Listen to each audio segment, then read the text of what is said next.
അപ്പോൾ ഇന്ന് നമ്മളൊരു ഐസ്ക്രീം ഉണ്ടാക്കാൻ പോകട്ടോ. അപ്പോൾ വീട്ടിൽ പാലട പായസം ഉണ്ടാക്കിയിട്ടുണ്ട്. പായസം കാണാമോ നിങ്ങൾക്ക്? പായസവും പോപ്സിക്കിൾ. അപ്പോൾ നമുക്ക് ഉണ്ടാക്കിയാലോ? ഞാൻ ഇതിലോട്ട് ഒഴിക്കാൻ പോകട്ടോ. എല്ലാം റെഡി ആവുമെന്നൊന്നും അറിയില്ല. റെഡി ആയാൽ ഇത് അപ്ലോഡ് ചെയ്യുന്നതായിരിക്കും. ഇല്ലെങ്കിൽ ഞങ്ങളിത് നൈസായിട്ട് മുക്കും കേട്ടോ.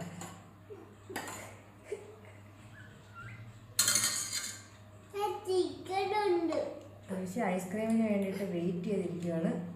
അപ്പോൾ ഞാൻ ഇതിലോട്ടെല്ലാം ഒഴിക്കുകയാണേ. ഐസ്ക്രീമിന് വേണ്ടി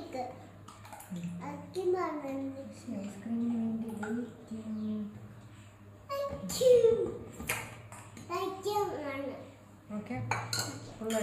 അപ്പോൾ നമ്മൾ പായസം മൊത്തം ഒഴിച്ച് ഫില്ല് ചെയ്ത് അടച്ച് ഒരു ദിവസം ഫ്രീസറിൽ വെച്ച് കേട്ടോ. ഒരു ദിവസം തലേ ദിവസം ഉച്ചയ്ക്ക് ഒഴിച്ച് അടുത്ത ദിവസം ഉച്ച വരെ അതവിടെ ഫ്രീസറിൽ ഇരിക്കുമായിരുന്നു. അതിനുശേഷം നമ്മൾ എടുത്തു നോക്കിയപ്പോൾ നമ്മുടെ പാലട പോപ്സിക്കിൾ റെഡി ആയിട്ടുണ്ട്. ഇത് കണ്ടില്ലേ, നമ്മൾ ഇതുപോലെ എടുത്ത് അതുപോലെ ഫ്രീസറിൽ വെച്ചു. പോപ്സിക്കിൾ കറക്റ്റായിട്ട് കിട്ടിയിട്ടുണ്ട് നമുക്ക്.